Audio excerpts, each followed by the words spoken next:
Voici donc, mesdames, Monsieur le Premier ministre.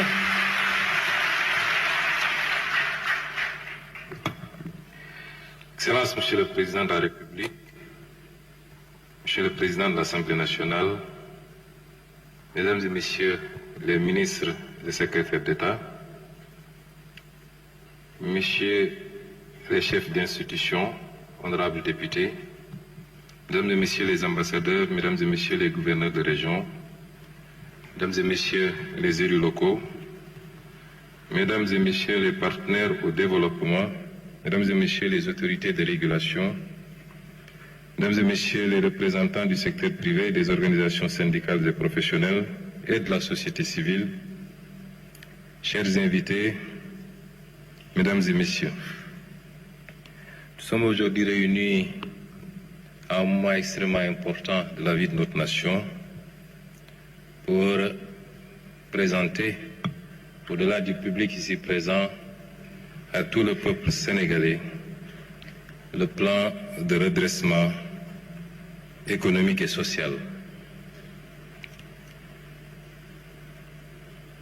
Je voudrais rappeler que ce plan n'est pas tombé du ciel. Il fait partie d'un ensemble. Et ce rappel référentiel est important parce que nous avons d'abord travaillé à préparer un document prospectif. Un document qui a été préparé sur commande de son Excellence Monsieur le Président de la République et qui devait décliner son programme, le programme avec lequel il a été porté à la magistrature suprême par le peuple sénégalais. Ce document appelé Vision 2050 était phasé. 3 phases notamment.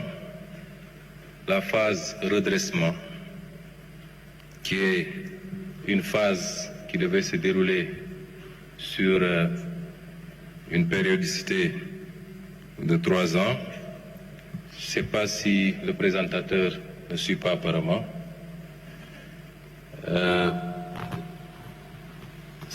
Voilà, une phase de redressement, suivie d'une phase d'impulsion et enfin une phase d'accélération. La phase de redressement devait nous permettre de partager la vision, de mobiliser les citoyens, de poser les premières bases de la transformation et d'engranger les premiers résultats de ce travail.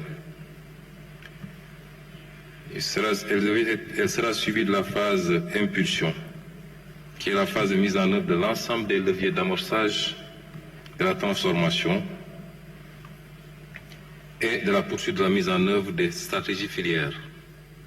Et enfin, une 3e phase, la phase accélération, qui devait nous permettre, comme son nom l'indique, d'accélérer la politique de développement des filières et de visibiliser la croissance engrangée à l'horizon 2050.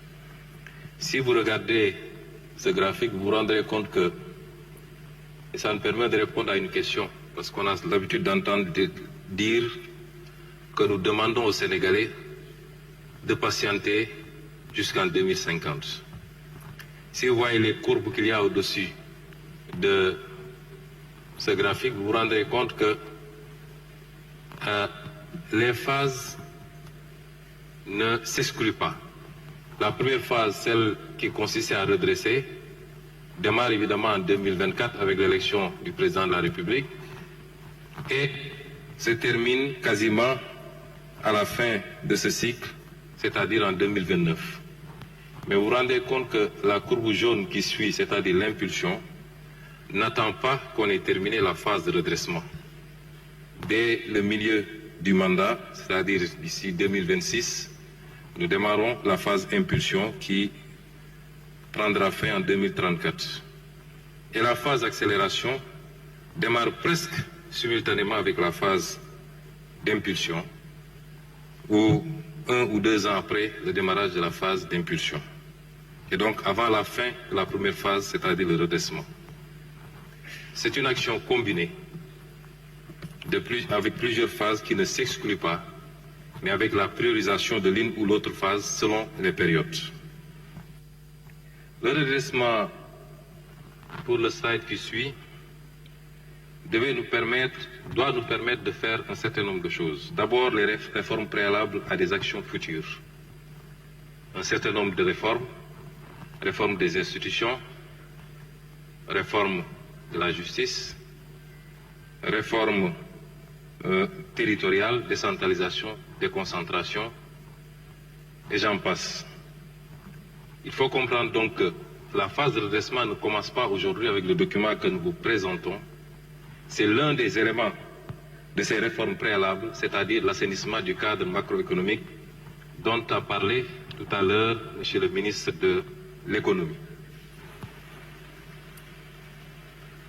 Il faut comprendre donc que cette phase de redressement a démarré depuis les premiers jours du mandat, puisque le président de la République a convoqué les assises de la justice, ça fait partie de la phase de redressement, les assises politiques, ça fait partie de la phase de redressement, un certain nombre d'états généraux sectoriels ont été organisés dans le secteur de l'industrie et du commerce, dans le secteur de l'hydraulique, dans le secteur du transport, entre autres. Toutes ces opérations s'incrustent dans cette phase de redressement. Et donc, vous pouvez situer l'opération, l'exercice d'aujourd'hui dans cette première partie, c'est-à-dire les réformes préalables à des actions futures, dans le sens qu'il concerne un des points, l'assainissement du cadre macroéconomique et l'impact de cet assainissement sur l'économie et sur le social. La deuxième phase, le deuxième élément de cette phase de redressement, c'est les réformes techniques qui préparent le terrain pour le développement d'autres services. Vous aurez dans ces réformes techniques les réformes sur le plan du numérique, par exemple. L'identité numérique unique est un élément important de cette phase. J'allais dire même tout ce qui a été conçu dans le New Deal technologique. Et la troisième phase, c'est la bonne gouvernance et la reddition des comptes. Je crois que sur le terrain de la bonne gouvernance, des actes substantiels ont été posés. Les derniers en date, c'est le paquet de projets de loi qui a été adopté avant-hier en Conseil des ministres portant sur la réforme de l'OFNAC, sur l'accès à l'information, sur la déclaration de patrimoine, entre autres, et sur la reddition des comptes. Le travail se poursuit méthodiquement dans le respect des règles de droit. L'objectif de cette première phase, c'est-à-dire la phase de redressement de la vision 2050, c'est de tourner définitivement le braquet d'un modèle ancien vers un modèle nouveau, préalable à l'impulsion et à l'accélération. Et ces réformes constitueront une des priorités du premier quinquennat. Nous avons toujours posé le débat en termes de système et non pas en termes d'hommes. Et un système, c'est beaucoup plus l'interaction de règles, d'attitudes, de comportements. Et les réformes que nous allons entamer dans cette phase de redressement nous permettront de tourner la page de ce système que nous avons souvent décrié pour en ouvrir une autre. Pourquoi maintenant un plan de redressement économique et social? Cela est lié à l'héritage qui nous a été légué. Nous savions tous que l'héritage n'allait pas être des plus légers. Durant tout le temps passé dans l'opposition, nous l'avons crié fort, nous l'avons dénoncé avec des arguments valables et nous étions même allés jusqu'à prévenir les Sénégalais des difficultés auxquelles il fallait s'attendre, quel que soit le régime qui remplacerait le défunt régime. Et aujourd'hui, les différents audits réalisés aboutissent à un constat sans appel.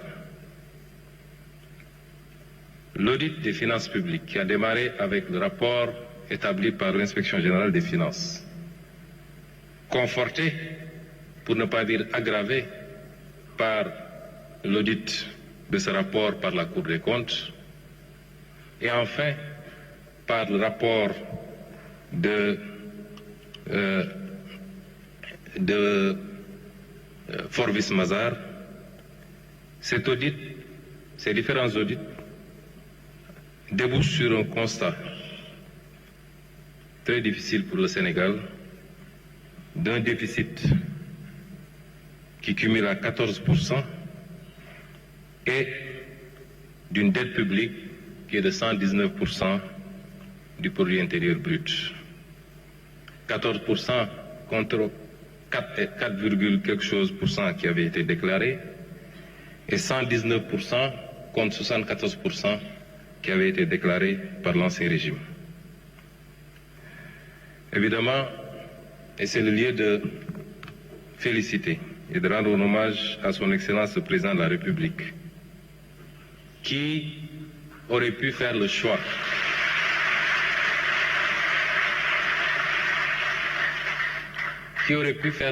de la dissimulation. Je me rappelle des rencontres tenues autour de lui au palais avec les différents ministres concernés, le ministre des Finances, le ministre du Budget, le ministre des Finances et du Budget, le ministre de l'Économie et le désormais ministre d'État chargé de l'agenda et un certain nombre de ses conseillers, des réunions qui nous avaient permis d'apprécier la gravité de la situation, mais surtout des conséquences de l'exercice de vérité, si on choisissait de dire la vérité. Nous en étions conscients. Et le président a dit, je ne voudrais pas démarrer mon mandat sur un mensonge, je ne voudrais pas le dérouler sur un mensonge et le conclure par un mensonge.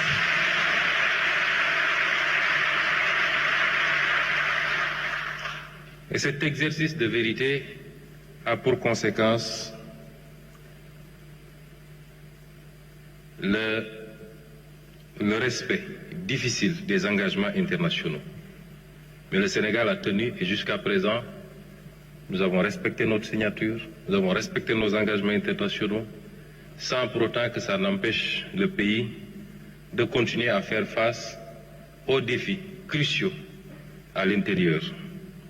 C'est le lieu ici également de féliciter et de rendre hommage au ministre des Finances et du Budget, à toutes ses équipes, au ministre de l'Économie, qui chaque jour déploie un trésor d'énergie pour faire face à nos engagements internes et extérieurs. L'autre conséquence, c'est des conditions de plus en plus difficiles de